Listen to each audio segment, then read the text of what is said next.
like you don't know nobody. I'm answering some of the questions for Femme Fatale TV.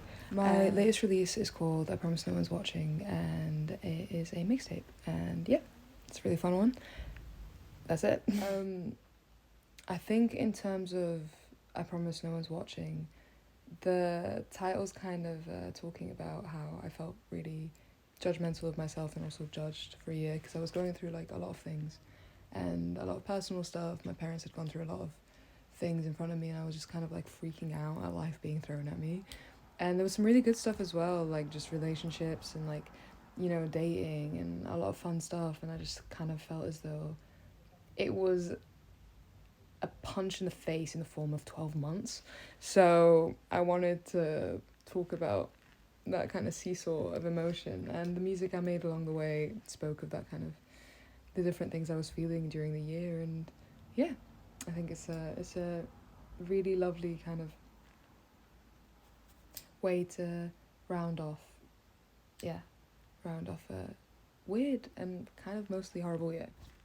I think it's difficult to be like, oh, one thing made me specifically drawn to music. I think music's in everything. I think as a child I was like mimicking sounds around me because I just liked how they sounded, or I just wanted to know how it would feel to like replicate them, like just in my mouth. I guess it was just kind of weird, but yeah, I think the thing about music is it's everywhere, and I think I just felt very drawn to sound and poetry and instruments and stuff like that, so I wanted to play with it. It felt like play to me, and even now I think it's like so fun to mess around and do weird shit in the studio. I feel like I'm always in there just being like, can we mess this up a little bit? Can we make it uglier? So yeah, I think music was just always around. Like, I think I just heard music in everything around me, and I wanted to write and I wanted to kind of interpret it and see what I could make of it. So yeah, but as a kid I would walk around humming all the time, crazy, just making mad noise, singing under my breath, like writing all the time. I just daydreaming. It just was a huge sense of home for me. I think I just sound like me. I think I had a lot of angst in last year, so I think there's a lot of angst in the mixtape, and I love that. But yeah, I think I just sound like me. I think I've kind of given up on trying to understand what the genre is, but right now I'd say quite punky, quite fun. And then I think moving forward I just want to bring in more Arabic instruments. I want to bring in more just instrumentation that I heard kind of growing up, and I'm really excited about that next phase. Like, to add to that, growing up I just like loved myths and legends. I loved like Egyptian or Greek or Viking legends. I like things like that. I love learning. I think there's just so much around us. I've been listening to dinosaur podcasts to get to sleep, and that's been so fascinating.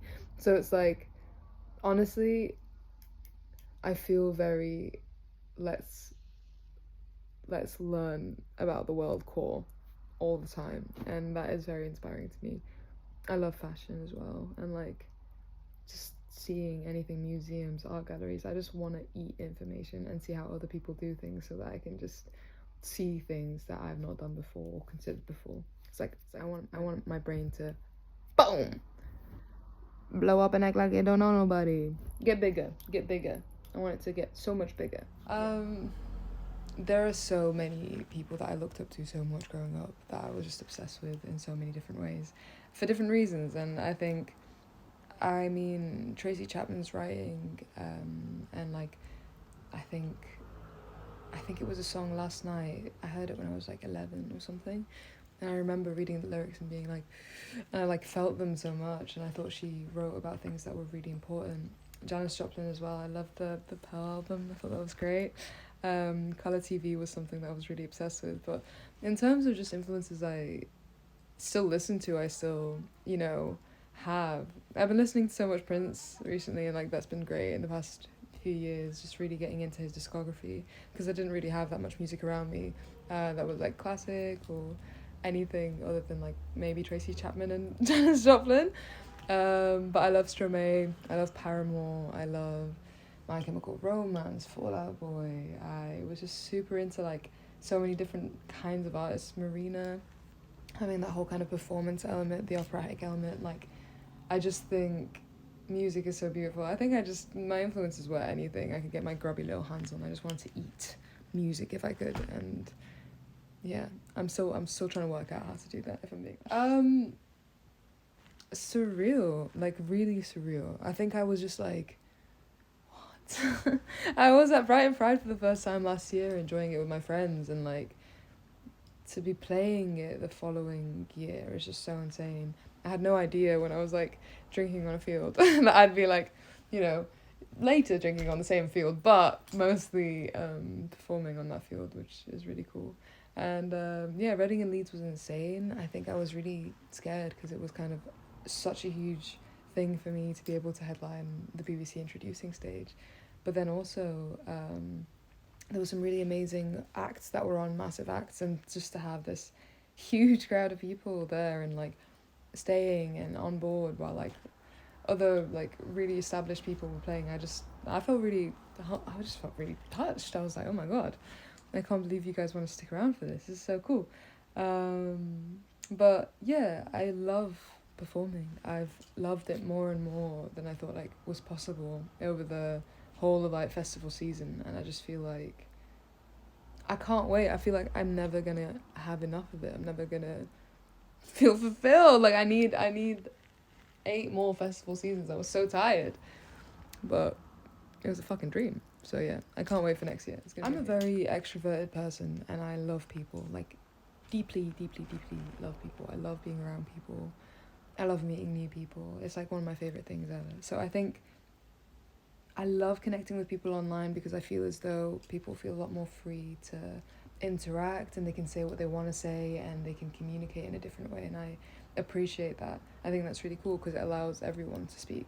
But something about that in-person kind of like chemistry, when I'm just looking at people and we're singing together and there's a moment there, and it's just like the music suddenly like this thing that's alive and well, and like it's like here amongst us, and I'm so addicted to it. I just love the feeling of feeling the music, of being there in the moment, of being completely immersed. So there's nothing that's ever going to compare to what a live show feels like to me, and like what actually being in person, because I think it's easy to deny stuff online and be like, oh, you know, or like compare even, but in the moment when something's really tangible and real, like you and someone else kind of enjoying a song, whether you'd written it or not, do you know what I mean? That's like, oh my god, it's fucking fantastic. It's just, there's nothing like it. Like, I'm genuinely, I can't wait. I'm so excited because I've got tour coming up, so I've got this to look forward to, but like, I'm like, woo, it's amazing. As in like outside of my own music genres, or as in like, I'm not sitting around like just listening to my music, but I do love listening to a demo before it comes out, to be fair. But favorite genres outside of my own music, I guess the main genres I guess would be like pop-ish, rocky pop, punk. But I'm into all those. I love those genres. I listen to a lot of pop, but I guess if it had to be something I don't listen to, I mean, I listen to a lot of like a lot of indie kind of bandy music. I listen to a lot of Prince, which I love. A lot of Bowie at the moment. Genre-wise though, hyperpop. I'm always trying to jump into hyperpop. Kind of like rap, R&B I like as well because of the lyricism. So, yeah. I listen to everything. I was listening to like a deathcore band, Lorna Shore, because I just think their voices, I don't know, it's just fucking crazy. So, I think I love music, and my friends are all into different things, so we show each other a lot of different things. You know what I mean? Music-wise. Anyway. Good fucking question. Have I only got one? Is it a dead or alive situation? Like, have I only got one? Dead or alive? Okay. Collaborate with. I'm gonna say alive. Someone I want to collaborate with. Oh god, there's so many people. I think a collaboration with Stromae would be insane. And being able to blend the English, Arabic, French, I think it would be so cool. So that would be really nice. I think I'd die also. Yeah. There's a lot of heroes I have. Like Pink was a huge hero for me growing up. So I think, but it's like, if I really admire someone, I don't think I should be in a room with them ever.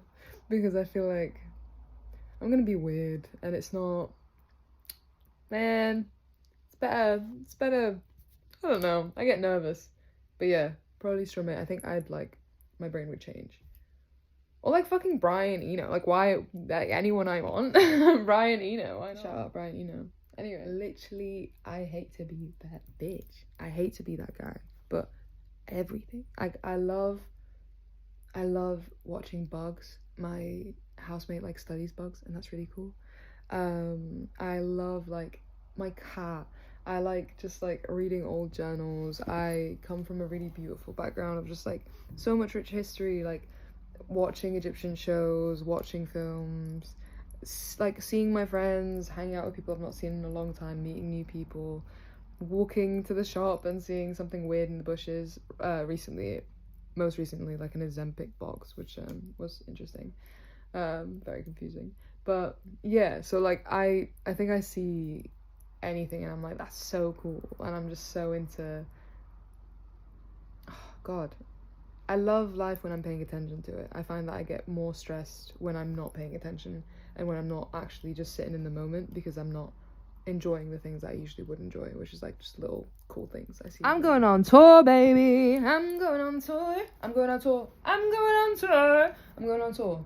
And I'm so fucking excited. I can't wait. It's gonna be great. I get to see people. I get to say. We get to hang out. It's a fun fucking time. Like, I'm so excited. I think it's gonna be insane. So, my first headline tour. I can't wait. Ah! Like, it's so cool. So freaking cool. Anyway, I'm really excited. It's gonna be so cool. And then I get to have another tour afterward with one of my best mates, Kat. This is fucking fantastic. I am so...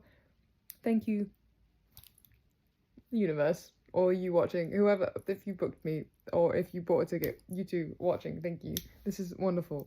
I am very, very, very, very, very excited. Very excited. I have been swearing intermittently throughout these videos, but I don't know if I'm allowed to or not. My favorite F word is definitely fuck. I say fuck all the time. I'm just like, fuck this, fuck that, fuck you, fucking hell, like, whatever. But if it can't be a swear word,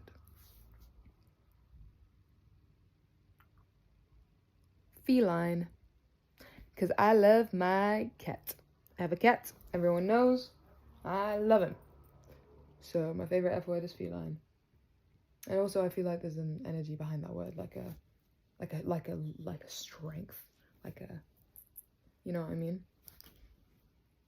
That's all, folks. Thank you so much for tuning in from my bedroom to maybe yours, to maybe your commute or your desk. But yeah. Mwah. Listen to I Promise No One's Watching, and enjoy the I Promise I'm Watching tour. Ah!